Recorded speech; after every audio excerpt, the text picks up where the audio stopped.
Hey, all you Pistons, it's Shane here again. Sorry it's been a while since I've been putting out stuff, but today we're going to be talking about something that's actually very critical. And I think this is something that should have been talked about a long time ago, but we're going to talk about it now. So, the topic that I want to talk about today is how are you going to communicate with someone who's a victim of impaired driving? Or not even just impaired driving. Actually, we could say that you're a victim to pretty much any sort of crime where someone was in serious critical condition or they've been killed or, just kind of whatever has caused them some serious harm, both physical or mentally. I think we need to really focus on what it's like to communicate with someone who is a victim. And I'm not just talking about a direct victim, I'm also talking about people who are indirectly impacted, who are, the victims not of the direct actions of someone, but have caused someone to be mentally harmed. And it's a very critical thing to talk about because a lot of the times people don't understand that there is a different language that you actually have to have when it comes to communicating with someone who is a victim. And the main reason why I want to talk about this is because there is such a stigma around people who tend to, I don't want to say sit in their pain, but they kind of live in a life that, emulates them just being a victim every day. And for some people, that's just kind of the way that their life has ended up being. And for others, it's like they just kind of let the pain just go away instantly, not even think about it. But in the long term, it ends up being more damaging than the people that, just give out and grieve and cry and scream and shout and just want to punch a wall every day. And I think, when it comes down to this stuff, we really need to think about, how am I actually talking to this person? Am I actually talking to them in a way that is going to help them be better in the long run? Or am I actually saying stuff now that's actually going to cause them more harm later on down the road?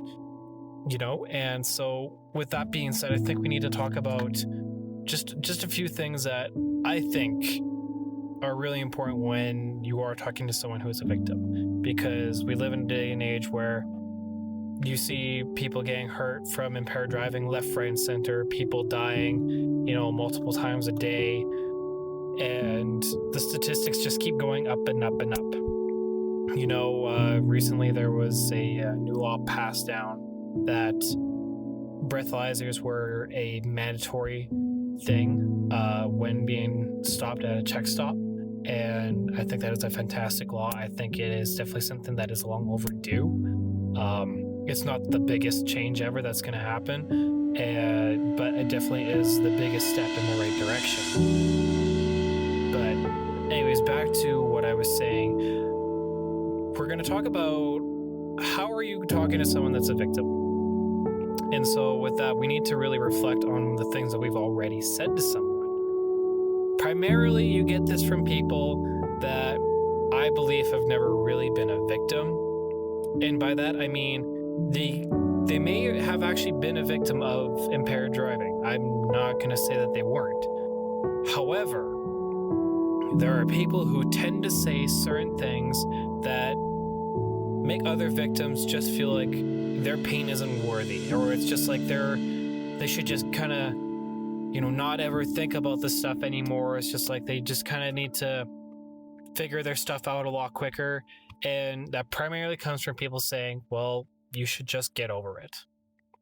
That is the one thing you should never, ever, ever say to someone who is a victim. Don't you dare tell someone to just get over it. I think that is the most inhumane thing that you can possibly say to someone who is a victim. Time and time again, people will never, ever fully understand what it means to be a victim until you are actually a victim, until you feel the pain of losing a loved one and having them never come back. And you really need to think about that, because a lot of the times it's just like, well, people die every day, so what makes this any different? That's not the point. The point is that you love someone and they're no longer with you on this planet. How does that not make you feel like life sucks now? Like, life is pain. It's just, yeah, it's gonna happen either way. I'm not gonna deny the fact that there are people who are still gonna go out there and drink and drive or smoke and get high and drive. I'm not gonna deny the facts that that stuff is probably just gonna happen regardless of whether we want it to or not. But the point is, when you're a victim of those actions, it shakes your world. If you lose a son or a daughter or a father or mother, grandpa, grandma, aunt, uncle, cousin, any close family member to you that is killed from someone that is impaired while driving, you're never ever the same again. You just aren't. You know, case in point, myself, since Brandon was killed, I've just become so angry at the world for people who drive drunk or drive high. I don't care what your excuse is. There should be no excuse for those actions, because the fact of the matter is, you could literally kill someone as soon as you hit the road, or as soon as you start your car, actually, because as soon as you back out, and next thing you know, you could be backing out a lot faster than you think, because, well, hey, I'm a better driver while I'm drunk is probably one of the biggest excuses I've ever heard, but that could ultimately end up leading you to backing up into someone that's behind you and literally running them over. And that is a very, very realistic reality that could potentially happen for a lot of people. And when that stuff happens, people start to really realize that life is just so short that they almost kind of start to believe that there is no meaning to life, and then they start to kind of devalue their own life.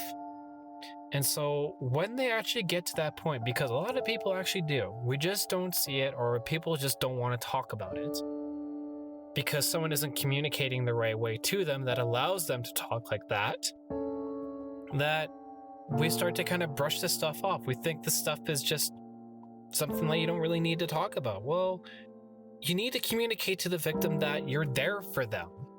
You need to say, I am here for you. I don't know what you're going through. Or if you are a victim, then you could say, I know exactly what you're going through. This is the stuff that I experienced too. This stuff is normal.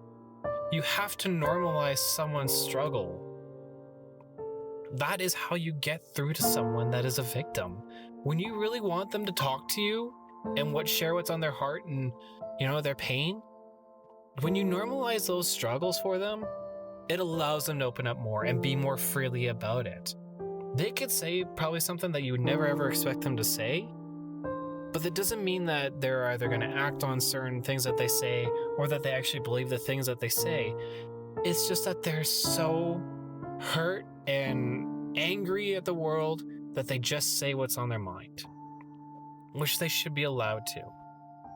You know, you can kick and scream and punch walls, objects, whatever you feel like, whatever feels like good to you in that moment, breaking a bottle, smashing a window, not, you know, at someone's house or anything like that. Like that's illegal. We're not condoning illegal actions here. I'm talking about like just going out to empty field or whatever, maybe having a couple of empty bottles with you, just throwing them against a tree or smashing them on a rock or whatever.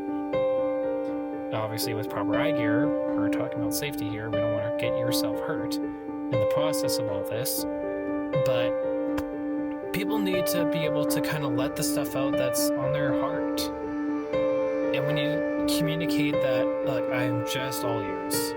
I'm not here to judge you. I am not here to make you feel like your pain doesn't mean anything. Because a lot of times when you tell people to just get over it, that just completely minimizes their entire pain, their entire thoughts, their entire struggles, everything like that. It's just, it's saying your life is just, you should just get over it and move on. Like, no. just know you can't move on from this stuff. I'm sorry to say that to people that don't understand this stuff, but a victim of impaired driving will never, ever, ever truly move on from it. I believe that because, speaking from experience, if something really impacts you at a deep enough level, you will never ever let it down. You will never ever forget it. You will live day in, day out, night after night, countless hours of not sleeping, constantly thinking about what happened. It just never ever goes away. Because it happened. It happened in the real world. It happened in real time. And it is a part of history now that will just never ever be forgotten. And that leads me to another point. A lot of the times victims don't want people to forget what happened to the loved one that they had. And that is also another thing that we need to be able to communicate, is just like, I will remember this person. I will do what I can to make sure that they are not forgotten. That's a huge thing. Because then it makes them feel like they're still around in some way, shape, or form. People have their own beliefs around this stuff. Whatever gives you the happiest life possible, even if it is completely unrealistic to some people, just let them believe what they want to believe. If people want to believe that they're still around, even though they're not physically here, just let them. Just let them be happy in that thought, because it could be the only thing that's keeping them around. And you never know what actually is keeping that person around. Because sometimes when it hits hard enough, people start to do things that you don't think they would ever do. And I've said that before, but I have to reiterate that again, because sometimes you think you really know a person, but as soon as something terrible happens to them, they can turn into a whole different person. Their mentality can change in an instant. The way they talk, eat, sleep, just live their life day in, day out, it can all radically change after that moment's happened. And if you don't believe that's going to happen to you, you are surely mistaken. Because if something really hits you hard enough, like I said, you will never ever forget it. You will never ever live it down. These are the things that just come with being a victim of this stuff. And I'm not saying that you have to go and be a victim to connect to someone, not entirely, but you need to be sympathetic enough to their situation and just think to yourself, well, if this actually happened to me, and this is for people that haven't had this happen to them, if this actually happened to me, can I honestly say that I would just get over it? Or would I like someone to tell me to just get over it? If you have any form of heart or conscience, or just any good decency in you, you won't believe that people just get over this stuff.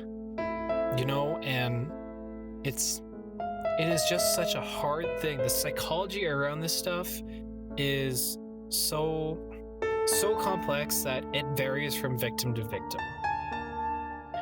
Some people can eventually they can grieve, they can go through all the heartache and all the pain, and then they can kind of walk out and just, kind of continue on to the way they used to live, but not entirely still. Versus some people, they just don't get over it. Their life just completely changes, and they're never ever the same. And I don't have any psychological studies around this stuff, but I can understand from being a victim and seeing what it's like for other people to be a victim. There is just so much going on that I think we still don't fully understand. And I don't think people will ever truly understand what it means to be a victim, because, like I said, unless you're actually a victim, and unless it actually hits you hard enough, I don't think you'll ever truly understand what it really means to be a victim of impaired driving. And not even just impaired driving, like I said, this can be any form of physical or mental harm. I'm not going to go and deny that there are people out there that experience other pains out there, and it impacts them like you can witness something completely horrific and it might not faze you, versus you can see the same thing and it completely change you 180 and you can be an entirely different person from it. Or you can have something happen to you and you can eventually kind of just phase yourself out of whatever you're feeling, versus you can experience something to you and it just breaks you down so much that it's just like, that's just it for you. And we need to really understand that being a victim is so much harder than people actually realize. And even victims actually don't understand half the time, I think, because it just goes so much further in depth, because there may be events that can happen to them that may cause them to completely shift in one direction or another, but they may never happen, those events. So we never truly know what's going to happen to a victim. And so, like I said, you need to just be there for them, be an open mind, be an open heart, be sympathetic, try and understand where they're coming from, try and understand what it's being like in their position for just a moment. Just try and understand from some other level.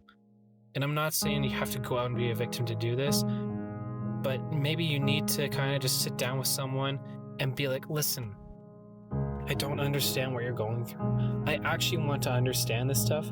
Can you kind of help me understand this a little bit?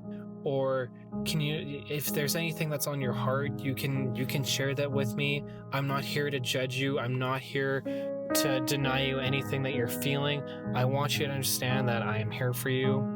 We're all human beings. We all have separate thoughts in our own heads that sometimes we might not sound like us, but we need to be able to express what we're feeling on our mind and on our heart at these moments. So I'm here for you. I love you. I care about you. I want you to be around, but I want you to do that by sharing what's on your heart with me, and we'll just get through this together. I'm not asking you to be okay, and I'm not asking you to be the same person that you were before. I'm just asking you to let's just go through this journey together and get through it in some way at the end of it all, at the end of the life that we're currently living right now. Let's just try and just get through this and maybe make an impact on the way.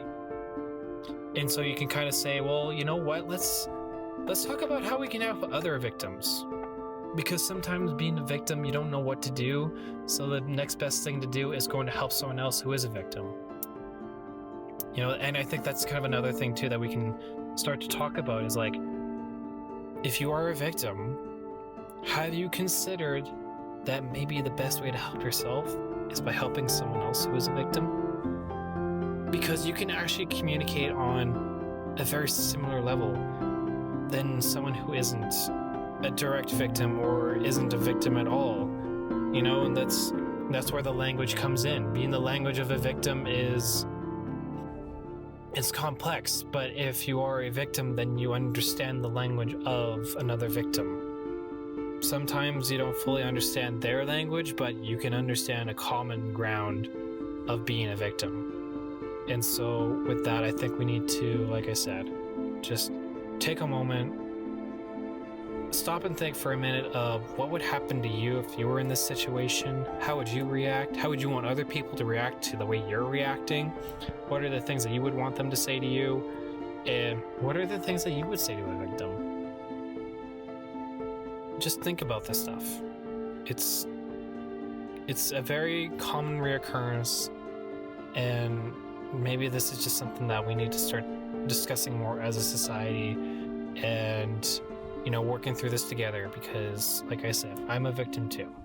I'm an indirect victim to what happened to Brandon, and since then I can't say that I'm ever really the same person from it. I do the best that I can to kind of get through life and be happy, but there are days where I'm not happy because I miss Brandon. I miss him, and I miss the days that he was around, and I miss the days that he isn't here to share more memories with me.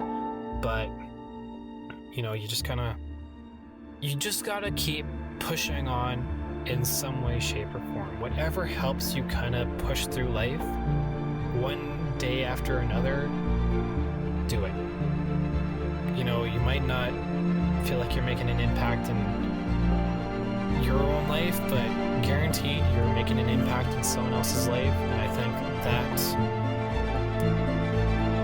the best thing you can just do right now. Is just go out and make an impact in someone's life. So anyways, everybody, I hope this really helped in some way, shape, or form. Let me know if you like this kind of stuff. Is this something that maybe we should do a little bit more often? Leave a comment, like, subscribe to the channel, give your thoughts and opinions on this. We're open to all forms of criticism, more so constructive, please, if you can. Don't forget, follow us on Facebook, check out the event page. Be sure to attend the 2020 event that we've got coming out August 30th here. Follow us on Instagram, follow us on Twitter, follow us on Snapchat. Make sure you're following us on all social media platforms because we're always putting on new stuff. And, you know, there may be an odd giveaway here or two, I don't know. But we've always got events that we're looking to be a part of. We really want to help everybody out and just spread the message of not driving impaired. So a big shout out to one of our biggest partners that, you know, is fighting the good fight out there. That's Keys Please. They're a designated driving service here in Calgary and in Edmonton. Be sure to give them a call whenever you are out going out to a party or with friends. Be sure you have them on speed dial or on your phone or on your homepage, and give them a call if you are leaving wherever you're coming from, not driving impaired, and making sure that you're getting home safe. That is the thing that we care about the most here at Show Your Ride for Brandon. So, anyways, Pistons, hope you're having a great day. Take care. We'll talk to you guys next time.